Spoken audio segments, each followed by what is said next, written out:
One of the most exciting things that I've been able to experience doing NFTify is that I've been able to see so many different use cases from all industries beyond the JPEG, actual utility for the NFTs. I love that. We may see the word NFT start to take a back seat because there are all of these brands that are coming out that are realizing that like this technology is interesting, this technology was cool, and it can house or represent anything. We're just running great, cool marketplaces with new technology.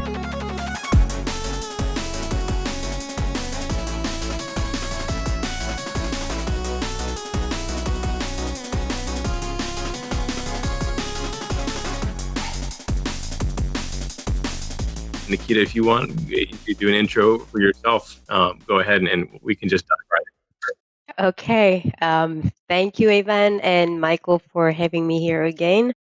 My name is Nikita Ngan Nguyen. My last name, as you know, Nguyen, coming from Vietnam. Only half of our population is Nguyen, the Nguyen dynasty. So I'm from Vietnam. I've been in IT, information technology industry since I graduated from college. So the past 13 years, doing business in IT with customers, companies from all around the world, mainly in Japan and US, and now especially with this crypto space and with the platform that we have been building since last April. Now I work with people from everywhere, every corner of the world, every industry. It's a pleasure to be here. Thank you so much. Wow. Yeah. Thank you. I'm excited by that to get to have people who come from totally different places than I do in their life and their experience is one of my favorite things. I feel like I've met more people from different ages, different countries, different there's just so much diversity here. I watched your talk at in New York City, NFT Oh, that was a long NYC. time ago. But That was your first talk. was it really? Yeah. That was a big talk for it to be your first talk. Really? Thank I you. mean, I thought it was great, but it was a big talk. Like, were you nervous? I was nervous. I don't ever rewatch my talk or re-listen to what I say, because I don't like myself. Well, I love myself, but I Of don't course. know, just move on. Be better. I can completely understand that. Evan and I come a little bit from a like a performance background, from Okay. varying elements, and something that you're almost like forced to do in that is Right. to like you force yourself to watch yourself over and over again, Right. and it's painful. Yeah. It's probably the most The painful only part of ever trying to do the that. only the only thing that I practice that at is dancing. So I dance salsa as a hobby. 2012, Really? I represented Japan because back then I was living in Japan to compete in the World Latin Dance Cup in Miami. So just for those few months, I had to rewatch over and over again what I do every day. But that's the only Yeah. thing. Yeah. Yeah. Yeah. I love You- salsa dancing. I am not trained at it. And my girlfriend loves to tango. And so I would like to spend more time doing dancing because I love to dance. Yeah. Everybody should dance. We It's should have a beautiful. crypto, like we need to have a dance party, I a would love salsa that. dance party. We're I gonna think that would Sure. be great. do a crypto salsa dance party in the metaverse from which Uh, you can then mint a free uh, NFT to okay. prove that you're there. We're gonna wrap all Okay. these things together. Okay. Sounds Yeah. great. I can bring some friends who can know how to throw the best salsa parties on earth. Yeah, wherever, Europe or here in the US. And why not both at the same time? Yeah, why not? We We'll can get do. someone to host it, you know? Okay. It can be a worldwide salsa crypto NFT platform. We can make it a big party. Like salsa is really one of the few activities that, because when you do, you don't carry phones or anything with you, right? The only thing that you pay attention to is the music and your partner. So you can really Yeah. lose yourself. You can start to lose yourself and forget about what crypto is, what your schedule looks like today or tomorrow or this week, and just focus on the music and groove. Forget yourself too. Yeah. I love that. I love that. Yeah. We need So I love. more experiences to do that. I would love to hear more about the background of what you do for people who don't know. And then, Michael, I'd like to hear you do it too for Monarch. We haven't Sure. touched on Monarch yet, but I think that would be a good way to situate this conversation so that we can give people just the roadmap of how they might be thinking about the stuff we're going to talk through with them. If you'd go first, Nikita, is it? And I don't know. I'm embarrassed to say I've heard people say many things, but I don't remember how you say if it's NFTify or if you say NFTify. NFTify. NFTify. See, that's what I thought, Yes. but I didn't want to be a fool. So You tell thought it's us, right. Yes. So, well, I would like to go back a little bit before NFTify. As I please. mentioned, I've been in IT industry forever, my whole career. And I was working for the largest IT company of Vietnam, FPT Software, in their Tokyo office in the sales and business development department, taking care of manufacturers and financial institutions, customers. So I was there with them, and 2016 I moved to the US to help them develop the US-based Japanese companies because I speak Japanese and I lived in Japan for a long time. Um, but then 2017, one of my Japanese friends told me about how he's making a lot of money investing in Bitcoin and Phantom and XRP and NAME and all those coins those days, a Name. few yeah, NAME. And then I trusted what he said, or like I didn't know anything, so I just put half of my savings into crypto. After a few months, I lost most of it, if not all of it. Ooh. Yeah, the crypto exchange in Japan. What is the name of it? Coin something. They got hacked, Oh right? no. Yeah, they lost all the coins. And then I don't remember the price that I paid when I bought anymore, but then they paid me back for a fraction of that. And I'm like, okay, there's nothing that I can do about it. I'm out of it. At least you got some money. There are people, the Mount Gox people, I don't know if they've just received their payments or if they're about to, but you Yeah. know, Come on. Yeah, true. But thought that that was an was, L, but here's a small, little yeah. So whatever. that was my first interfere with Mhm. crypto.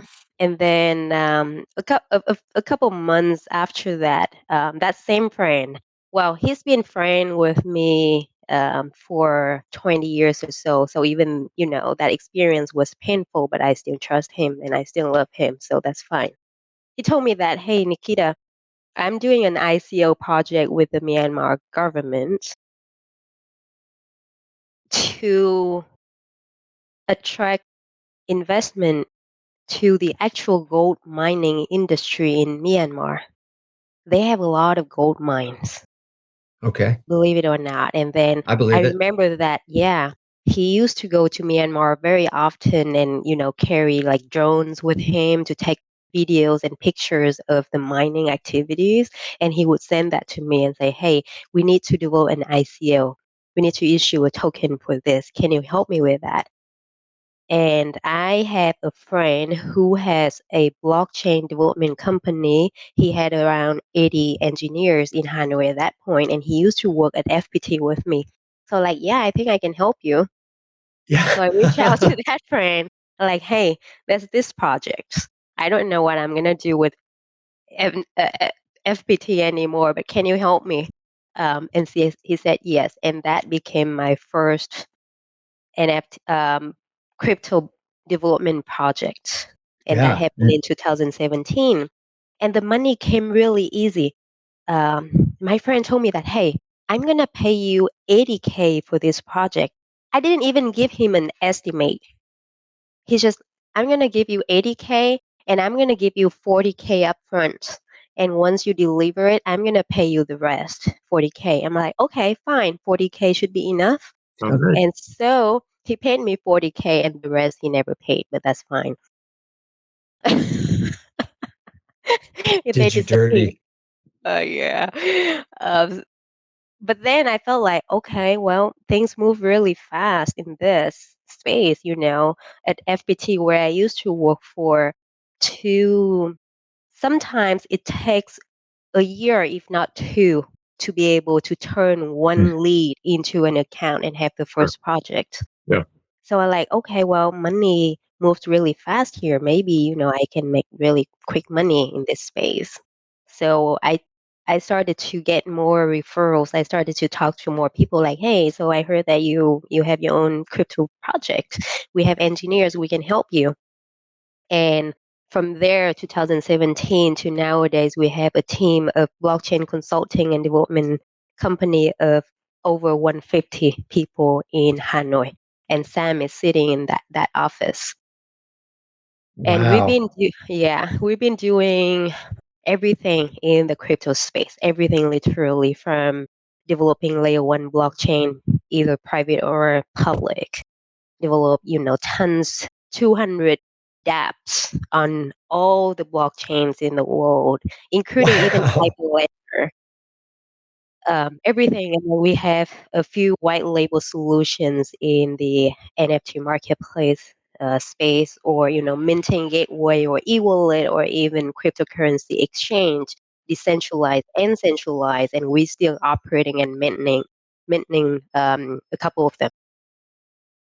So 2019, late 2019, we got a lot of requests from all over the world like, hey, Nikita, can you build something like OpenSea? And like, okay, what is OpenSea? And so I have my BA team to do the research to see what OpenSea is, what kind of features they have, and how much time it takes to build something like that, and how much it would cost. So I'll come back to these startups and say, hey, yes, we can. And then I think that over a course of only a few months, we deliver 5, 6 of them, and we started to see like, hey, like there's really a demand in this space that people need to build their own branded NFT marketplace. That's something going on here. And it's great business because we full house, and we're growing and money coming easy.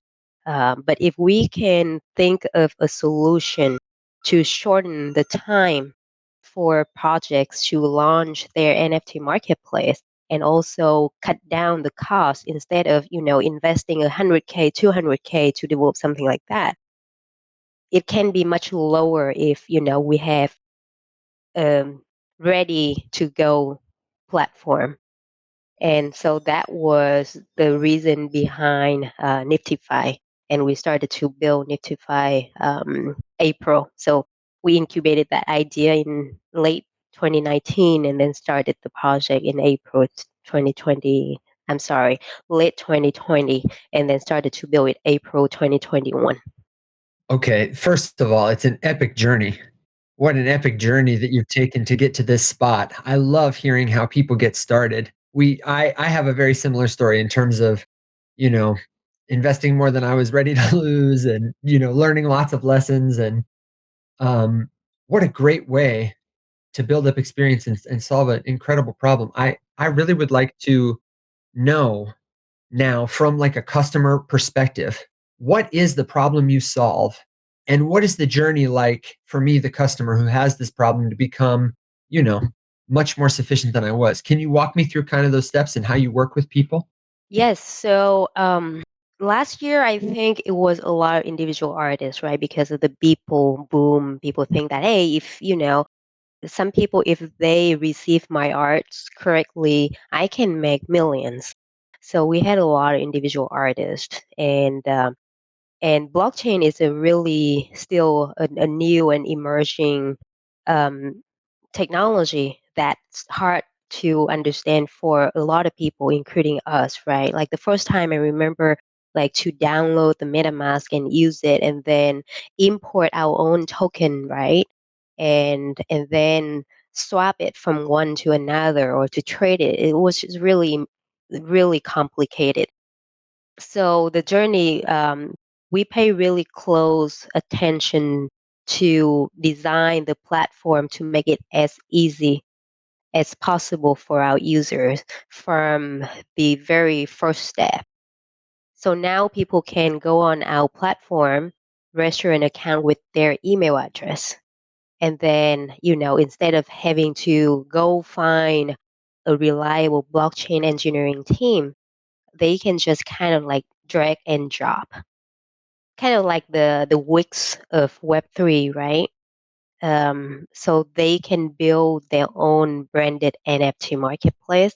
So everything is really easy to use. We have users that create their own NFT marketplace, mint, and sell almost 1 million every month for the past 6 months without us knowing. The first time we found out about them was when we saw like a huge pike in our dashboard and we saw like someone selling 1 million a month. I'm like, who is that? Yeah, like they never talk to us. Who is that? Wow. So we Just use the like, platform. Yeah. yes, we had to find them, and they were like a secret group, not like shady or anything. I don't know about No, that, but just like but secret. Sure. yeah, yeah, Yeah. they don't even publish. So you have the option of either publish your NFT marketplace, or you can keep it secret within your community. So you can use a password, right? So Yep. whoever has the password can enter your marketplace. So they kind of like that. So we didn't know, like even like looking into their website, we didn't know who they were. So we had to go to their. Finally, we found their Facebook group, and then like checked every single person to see who might be the owner here, and reach out to them. And finally, they got back to us like, "Oh, we didn't expect you to reach out, but okay, we're happy to jump on a call to talk." Sure. But talking about user experience, we try to make it as easy as possible. We try to integrate with third-party solutions, right? Including, for example, like fiat payment or gasless transactions and all that, so that it is as easy as possible for laymen, for Web2 people, for everyone to join, to come and experiment with their NFT and Web3 ideas. And that is our first mission when we set out for this project, to lower the barrier for anyone to enter Web3.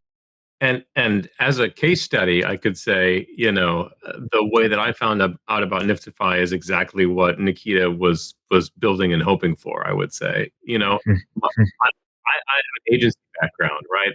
While I can code, the idea of building, NFT marketplace from the ground up, myself or with a giant team, or starting from zero and going to 100%, and what I was trying to make of a very short timeline was just not going to happen. And so, I do the work that any good agency owner does and Google things. And Niftify's done the work of being out there, having the right message, having the right model, having the right information to make that easy for people who, even if you are technically savvy enough to start like building things, I think that the question becomes, why do you need to, when there's a robust tool set that you can help, that you can tweak, that you can add on to get the things done? Because at the end of the day, Monarch, from being a metaverse marketplace, our goal is to attract and help creators. And so the idea of having to have such a dev heavy department of the company to just be able to do that is not scalable at all. But a great partnership through someone like Niftify, and other partnerships that we can tie in, makes a company, especially a Web3 style company like ours, doable.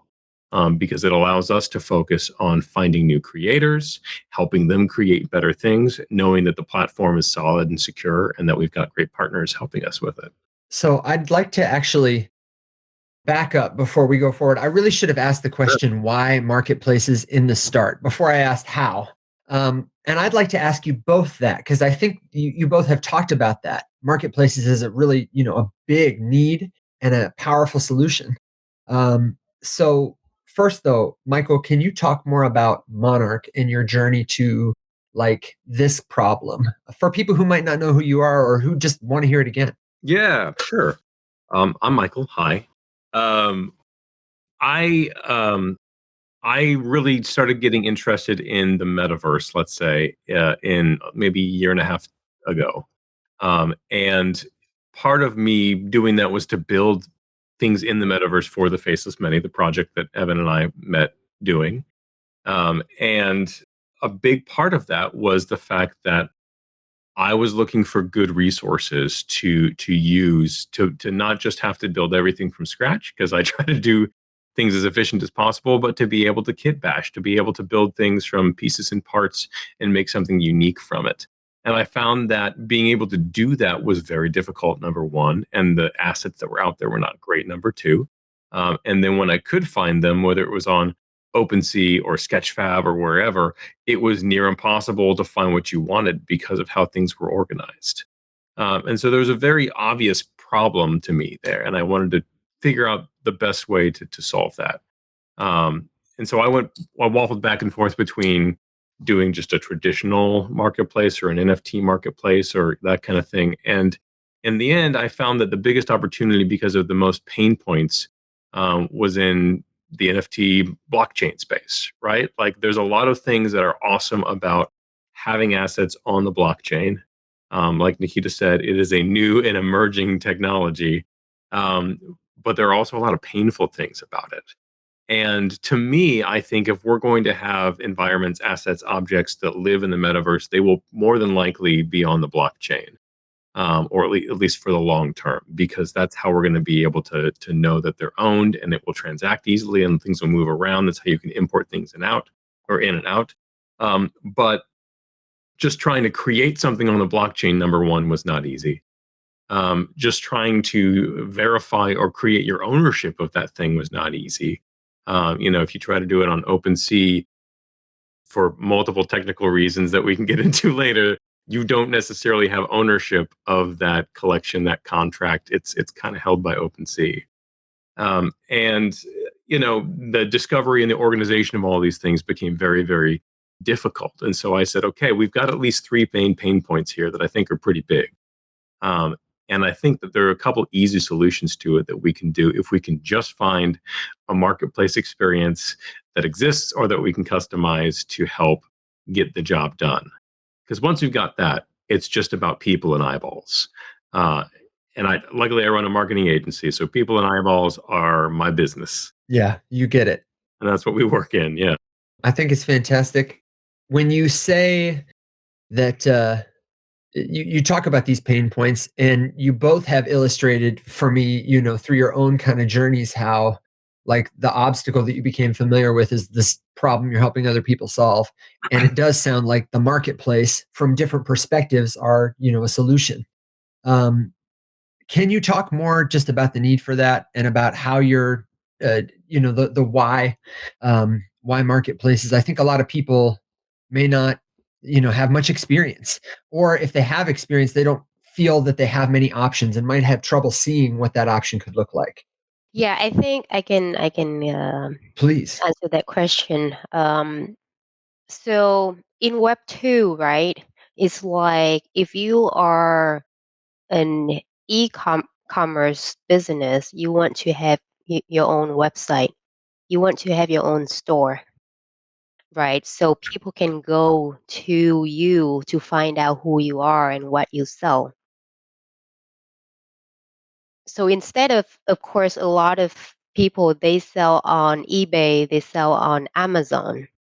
However, they will still want to have their own website so that they can do marketing. They have their own brand and, do a lot of other things with it and not be completely dependent on some other platforms, right? So I think that concept applies to Web3 too. If you sell on OpenSea, there are a lot of limitations, right? You don't own your own smart contracts. Your community won't be able to see or to trace your own collection. You won't be able to track every transaction of your own collection. It's the whole market collection, right?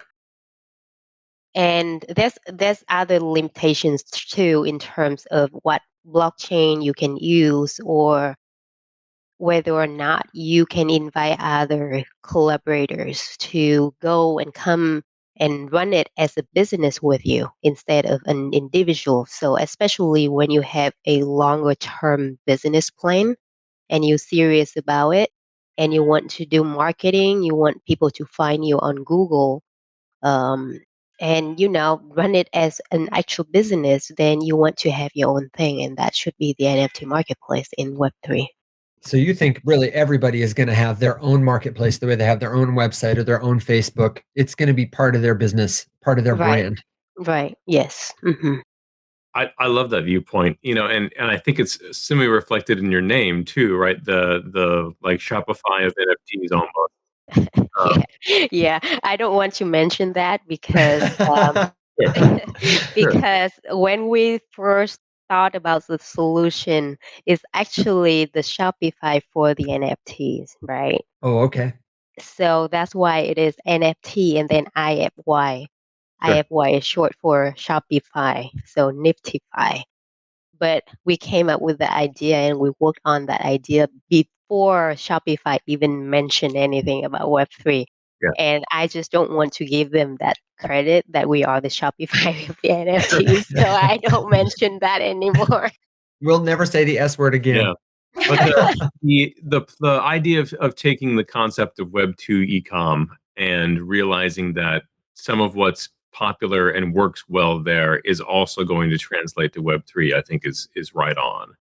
Yeah. And even if that is, Evan and I have been talking lately about all of these brands coming out with digital asset collections, right? Nike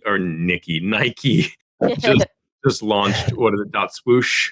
Dot swoosh. Yep. And there are all of these brands that are coming out that are realizing what you've realized and taking that step and jumping into the digital asset area because they know that like this technology is interesting, this technology is cool, and it can house or represent anything, right? Mhm. It doesn't have to be a JPEG. It doesn't have to be the thing that it's been for the last year. It can house lots Oh, of different. yeah. Oh, yeah. Yeah. And we're going to see more and more of that. And I think we may see the word NFT start to take a back seat to the fact that we're just running great, cool marketplaces with new technologies now. Right. Exactly. Yeah. I completely agree.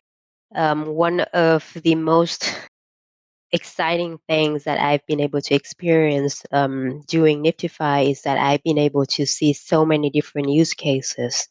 Like I said, from all industries, and one of the most interesting use cases these days comes from Europe, from Germany. I'm working with Germany a lot these days. They make me stay up until like 2, 3 in the morning Oh, because of the time difference. But you know that Germany, as well as countries in the North Europe, they are very big on ESG, sustainability, right? Yeah. Like, yeah, whatever it is, it has to be sustainability. So I was speaking with a startup group in Cologne, and they gathered like executives from some of the largest corporations in the world, like Mercedes-Benz, Bosch, right? All those guys. AWS was there, Meta was there, and what they interested in knowing is if how they can use this technology to increase the user engagement so that they can drive their community toward a mutual sustainability goal. How can they do very that? interesting.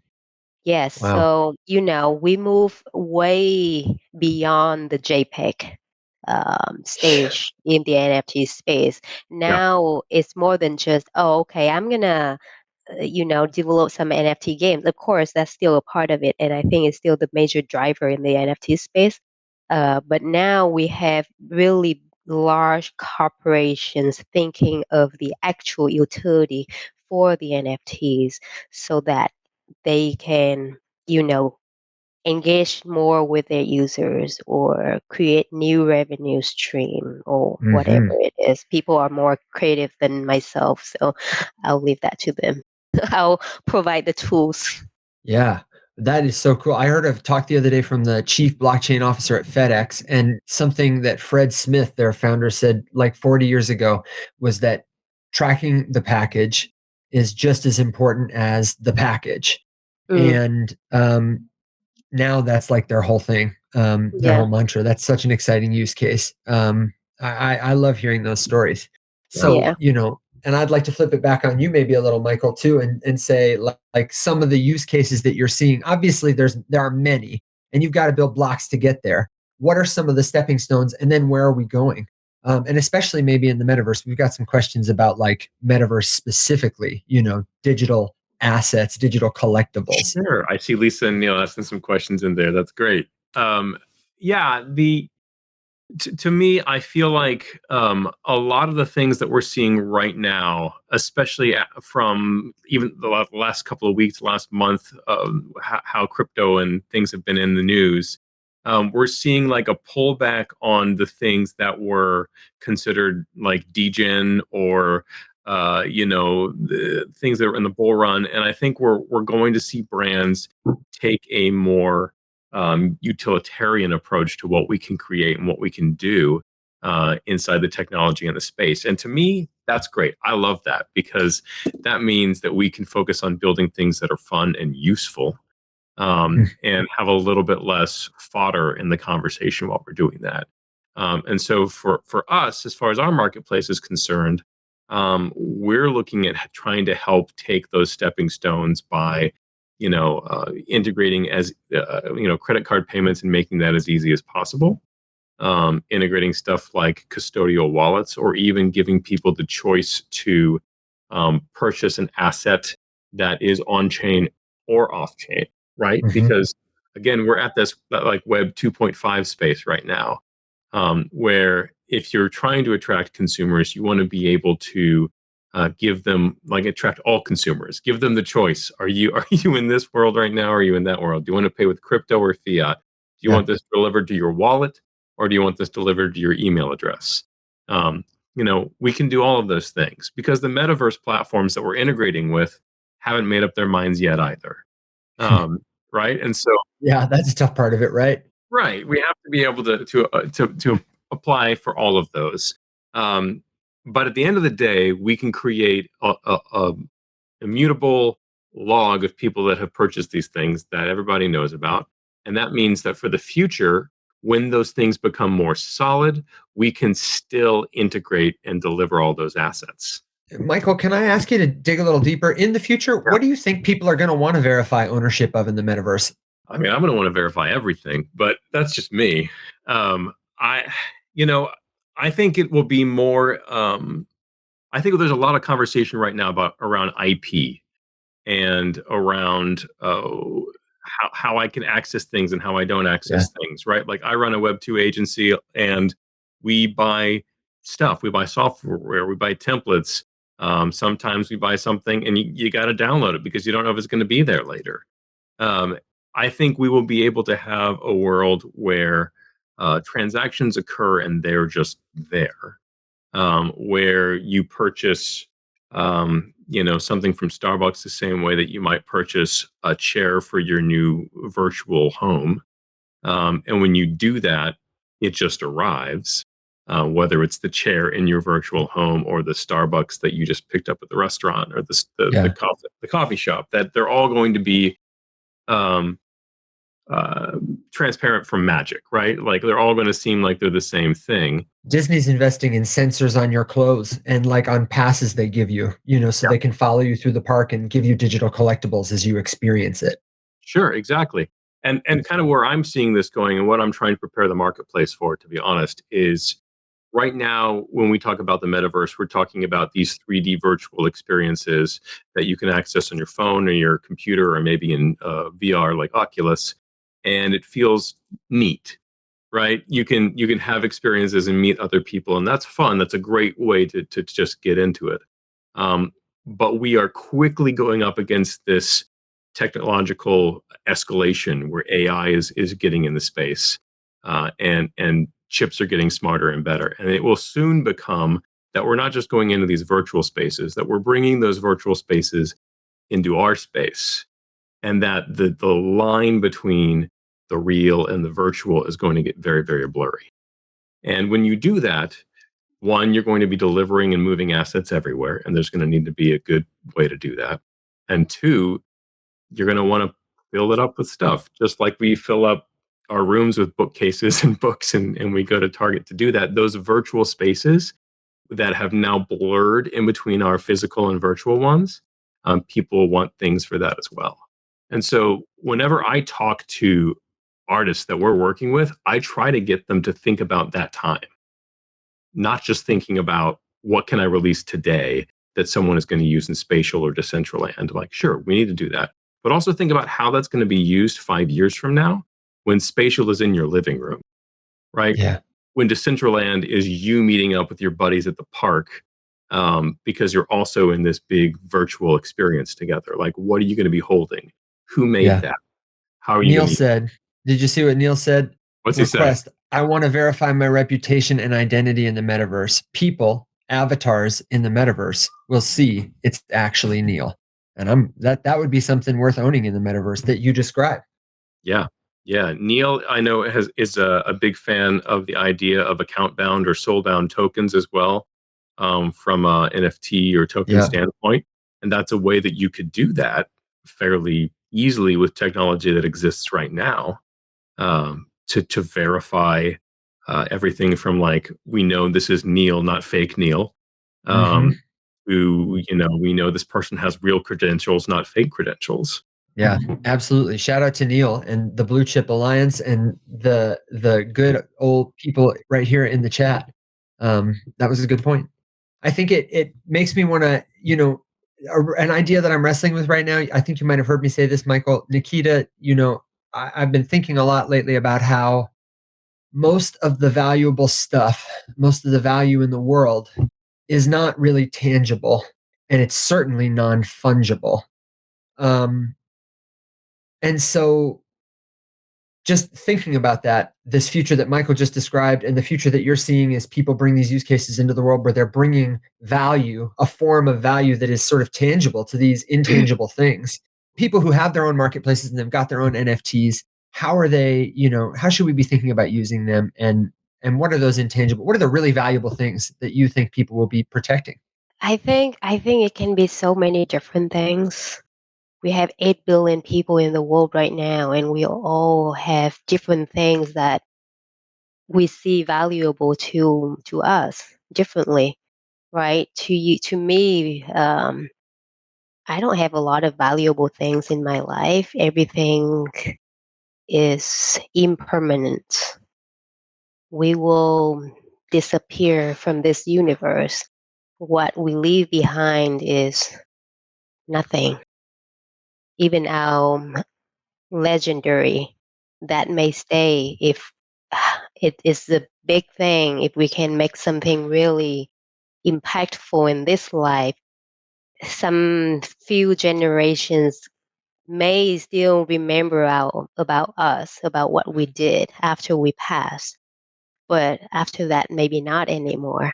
But to other people, even the closest things, like something that connects them to a memory, becomes so valuable to them. Like, a pen. For example, I got this pen from a friend, and that friend is a so dear friend of mine. So whenever I see this pen, I see it's a very valuable thing, right? Or as Neil said, his identity, who he is really important in real life and in the metaverse. So he wants to protect that. So I see that, there can be endlessness of things that people want to protect and verify in the future. And if you can provide a platform for people to protect what they want to protect, then you will sustain for some time, right? Nothing is forever again. For some time, depends on what you can provide to other people and how people value that. I love that vision. I love that. Lisa said goosebumps. Goosebumps. Yeah. Oh, thank It you, is Lisa. I mean, Evan, I know I've shared this with you before, at least my reaction to it. The my random note of like, I'll probably be the first to get the brain interface, yes. or dreaming of the metaverse. Hmm. A lot of that internally comes from, this is going a far different place, but my grandfather had Alzheimer's, and I remember I just watched that entire experience happen Yeah. as I was a kid, and sort of the falling apart of memory and of person and that kind of thing. And it's motivated me a lot from a technology standpoint to think about what are the ways that what are the things that make up our experiences and our people and our family and things in our lives, and what are the ways that we can make that less impermanent.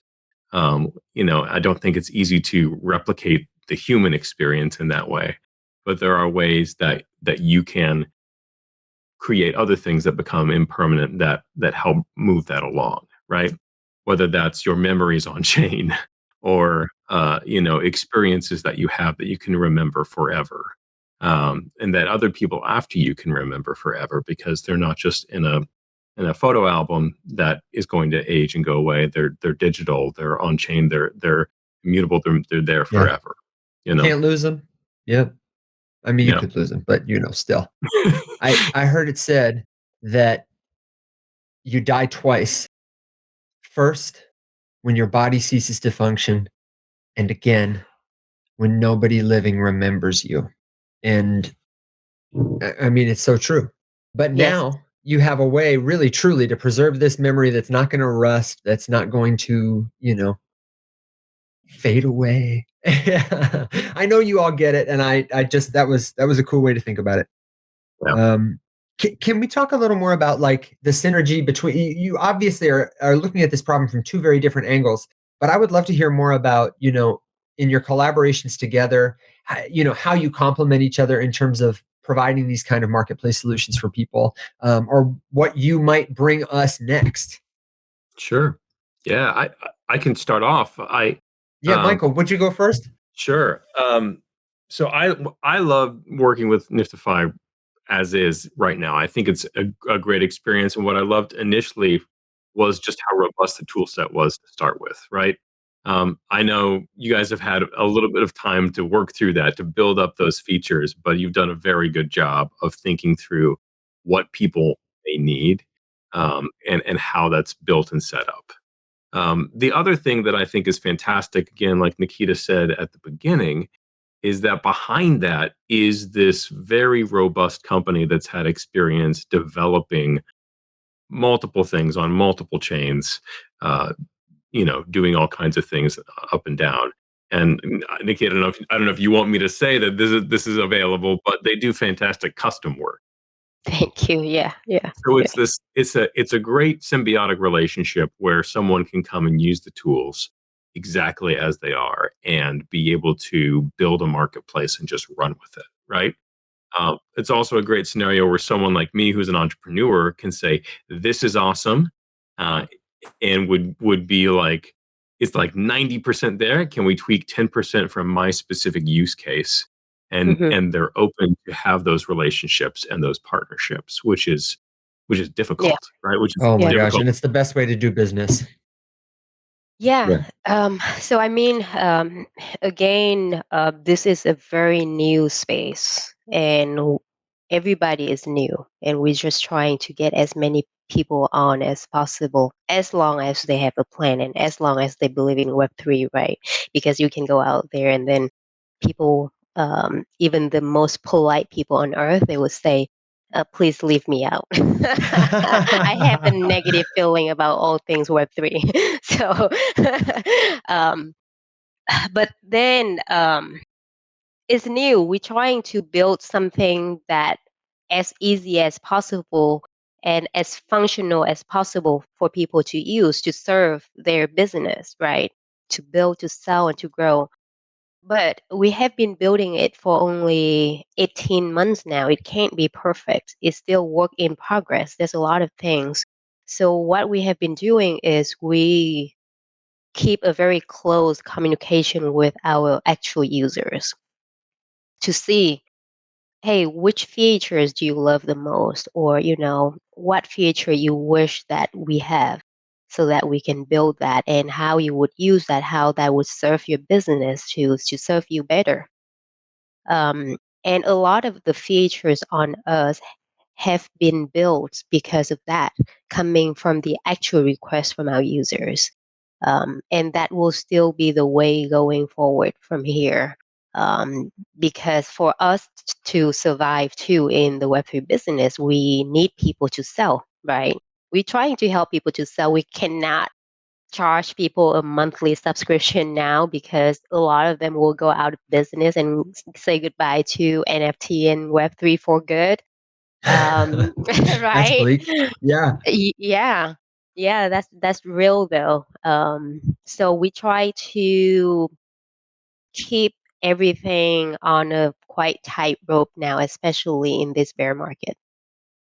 Yeah. Um, and that's why we continue to grow and build the platform so that it actually serves people. Yeah. Yeah. It's a Absolutely. really interesting place to be in the bear market, right? Like a lot of these ideas that got started maybe right at the end of the bull market. And then we're in this spot where I almost guarantee that the name of the game is survive, right? The Yeah, name of the game is runway. yeah, And those who find the way to maintain the longest runway and to stay positive and to continue to build in this them and in this weather hmm um, are the ones that are primed to benefit from yeah, when consumers return in more of a flood. yeah, Yeah. absolutely. And it's just so much better when you're able to have that kind of close, like responsive relationship with people who are, like you said, all these different kinds of use cases. They're testing the tools, they're seeing what's needed. Yeah, And Lisa pointed it out here. It sounds like it's more like a community, not just users. I think when people scale well in Web3, they get to really experience an enhanced kind of community just because of the nature of our work, and because we're from so many places. And I really Yeah, think that's kind of a secret sauce. yeah. So I think I'm a weird person, but Me I'm too. not. It's okay. I'm not from the US. I've been to the US for only over 6 years, and Okay. what I have learned lately is that this is truly the capital of capitalism of the world. oh yeah, Everything moves around money, capital, and that becomes the center of thinking for most people here. And that's not how I grew up. I grew up in Vietnam, it was different. And then I moved to Japan, even though Japan is also like a very developed country, but that's also not how people were to me, right? So when I came here, I'm like, one of the first thing people ask me, like, do you want to retire early? How much do you need for you to retire? Like, oh, I never thought of that.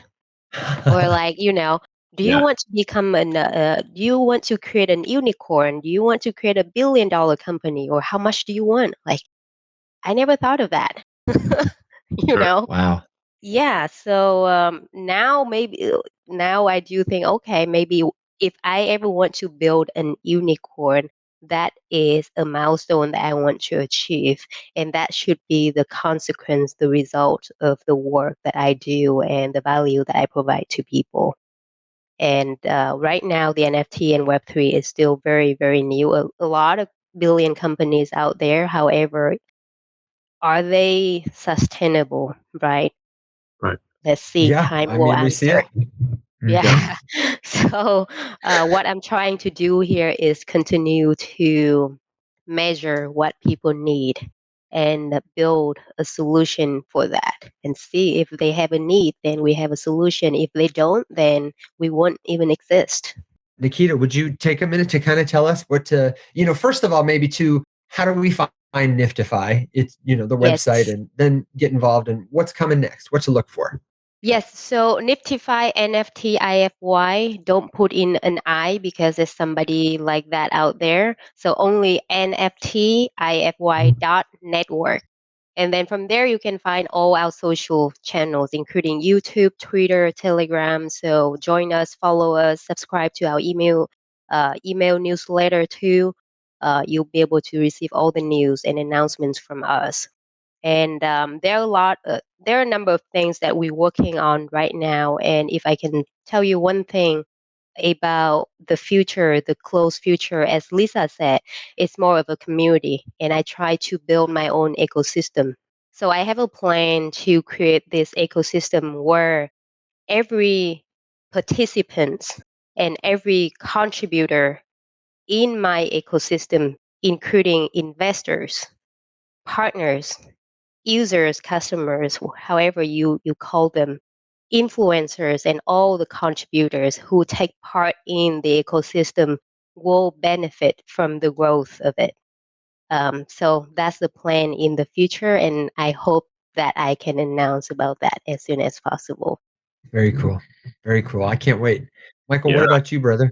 What are you I'm thinking? excited. I'm in already. I wanna know where the Discord link is. Yeah. Okay. I love Awesome. it. Um, I I'm on a little bit of a ragtag mission to try and get all of the metaverse people to talk to each other. I think Mm, that's my goal right now because It's a I big talk goal, man.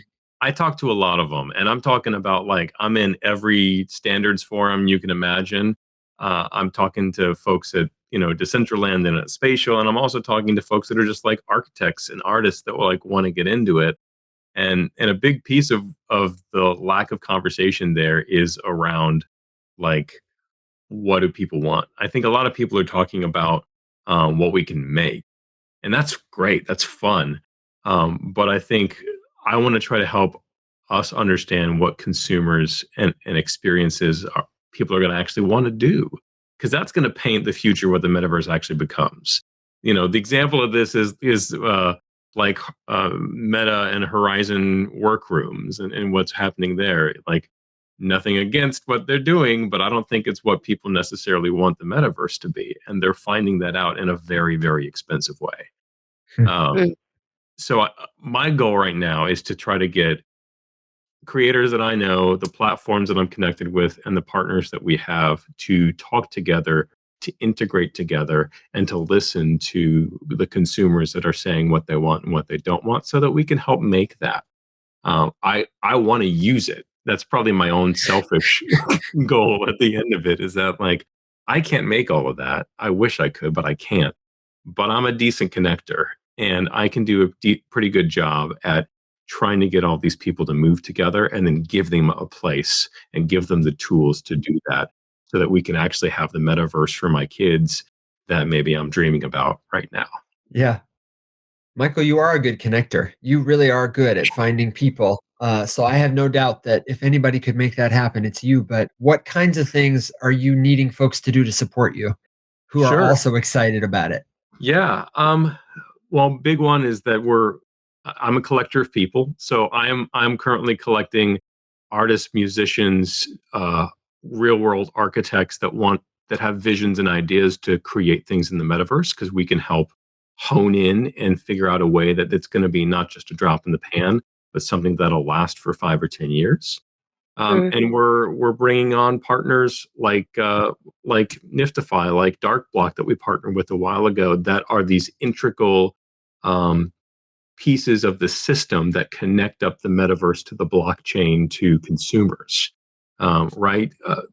Because we need those for mainstream adoption to be invisible.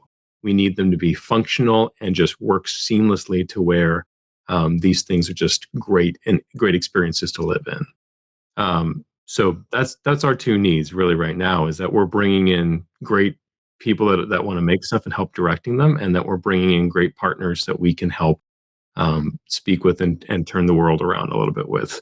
Because to be completely honest, once those things connect, consumers follow it. You know, Yeah. to me, again, running a Web2 marketing agency for the last 10 years, consumers are never the hard thing to find when you have mm, something that people want. And so I want to work really hard with people to help make sure that we're creating the things that people want, so that we can allow that magic to happen. Nikita, did you have a thought on that? Yes. So for me, there can be so many different opinions about anything, and life is a journey to find truth. The only way for you to find your own truth is to go down that rabbit hole and really experience it. Be involved with it to see for yourself if you really believe in it.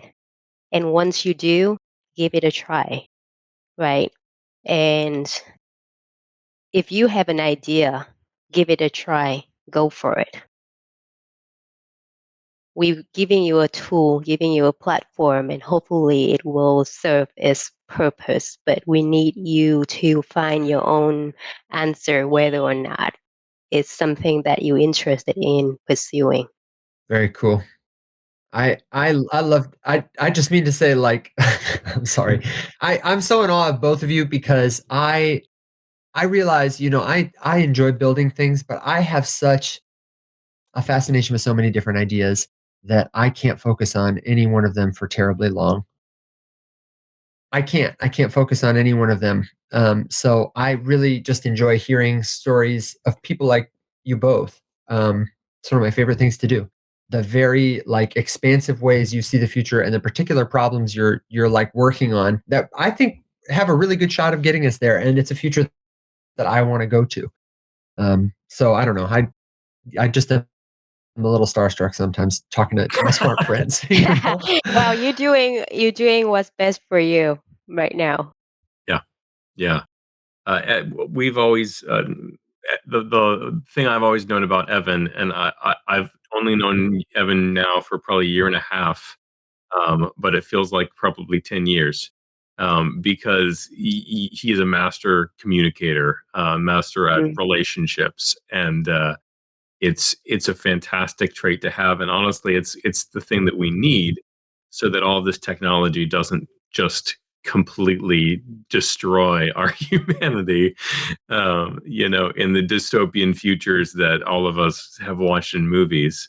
I think the goal here is to allow it to enhance and grow our human connection, and be able to grow with it, versus lose who we are now. Mhm. I Yeah. agree. I often think that the best AR, VR, metaverse technologies will draw us deeper into an understanding of what it really means to be human Yeah.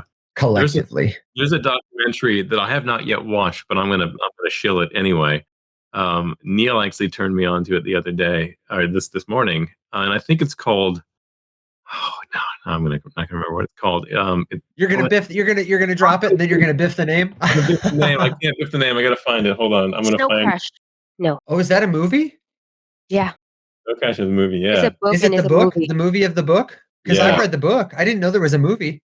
Yeah, there's a movie. I met the guy. He's Neil Stephenson. Neil Stevenson. Yeah. Neil Stevenson. Yeah. Is he kind of far out? He is in San Like, is he Francisco. a little weird? He seems like he'd be a little weird in a No, fun he's way. not weird at all. He sounds very wise. I love believe it. that. That's what I Yeah, mean yeah. too. Like, I bet he's very wise. Yes. The Yeah. the documentary that I was talking about, it's called "We Met in Virtual Reality." It was at Sundance this year, and I saw a preview for it. yeah, it's completely shot in VR chat over the pandemic. And it's basically just trying to document people's lives and the connections and relationships that they make through VR chat during one of the strangest times in humanity that I've been alive for, where we really weren't outside of our homes very often, and we were seeking solace in other human beings in whatever way we could. Again, haven't watched it. I can't tell you how many stars I'm giving it, but it intrigues me enough because I believe in that possibility. A lot of the strong relationships I have in Web3 and crypto came from that same era of like, I'm in my house and I gotta Zoom somebody. Yeah, for sure, right? Yeah. And I believe that's the thing that will, that'll create that. You talk about the gap, Nikita, from like Vietnam and the United States in terms of what people center their lives around. And I think if we are to bridge those kinds of cultural gaps that are not right or wrong, but are just very different and often cause people to become adversarial, it's going to be by drawing them closer to each other's collective, what do we share in common? Hmm. And, to build those kind of experiences, Right, what better way to do it? right, right. Neil Closing the has a gap to find happiness. close the gap and find happiness In finding happiness. in finding happiness. Yes, absolutely. Absolutely. We do have a couple questions from the audience, and I want to be a good steward of them. And the first one seems like a mystery question. When is Michael's Magnum Opus asset collection? What is that that, is a Michael? I don't know. That is a loaded question from Neil. The Magnum Opus, man. Yeah, I would love there to be a Magnum Opus asset collection from Monarch. That will probably come whenever Monarch gives me the time to not be building and instead be creating. Um, in time, it will happen. Yeah, I'm sure at some point it'll have music in it too. Why the heck not? This question is no less cryptic. I don't know what this is talking about. Can you tell us about the N1? Do you know about this? Is this a you thing, Nikita? Yes, yes. So N1 is our token of NFTify. Yeah. So we do have a plan for N1. Right now, we have a couple of utilities for people to stake N1 to earn an annual return of, I think, 40% or so. Um, Pretty handsome. It's a So big you deal. Yeah. can pretty good. And the second thing is once you create your own NFT marketplace on us and use N1 as the payment currency, you will be waived the 2.5% platform fee. Oh, that's cool. So yes, and then we do have a long-term plan for N1 as part of the ecosystem that I mentioned for N1 as the governance token too, and it will be the medium to reward all the participants within our ecosystem in the future. Nikita, you've been around, for a while in crypto years. I'm not calling you old. I'm just saying you're experienced, and you sounds like done a lot of different stuff. And I'd really like your perspective on: are you concerned at all about tokenomics in your ecosystem, fungible tokenomics, about having a liquid token or a governance token? In terms of, we just see so many bad examples, and I think partially it's because, like you said, everything's so new. And I Mhm. think you probably have more experience than anyone. I'm not trying to undermine or question that. I bet you've really thought a lot about it, and I wonder, what are your concerns about a token, or what's your strategy or advice to the space? Yes. So first of all, I don't have a lot of experience, Okay, and I don't know fair. more than most people here. Well, Probably, I that's don't very know. admirable for you to say, but I'd still like to hear what you're thinking about. Yes, and I agree with you that part of it is because the space is still very new. Everyone is still trying to figure it out. Nobody is an expert here. That's why we haven't seen a sustainable model yet. Sure. And token economy or tokenomics is a very important thing. It's just like running a country, right? How Kind of, people can yeah. they use that in your country? Do they have different ways to use that? Or, it's like the Zimbabwe dollar where you have to drive a truck of money to go buy a bread. Yeah, So that wouldn't work with especially other countries or other economies. So I'm still learning myself too, learning how to structure that, how to organize that, so that we can design an economy that is as fair as possible and as sustainable as possible for everyone. good answer. What do you think about stablecoins? Just Stablecoin, yeah, as filling that gap. I was at Converse 22 actually, by Circle. I do think that it has some ways of use, especially in the borderless payments. and then it can close the gap in a lot of different spaces, for example, like workforce, right? To allow Hmm. people, to Hmm. allow companies to hire people internationally and pay in cryptocurrency without having to worry about the volatility uh, of currency, or Sure. paying the fees or the time that traditional banks take to make the transfer. And especially a lot of people in developing countries, they don't have a bank account.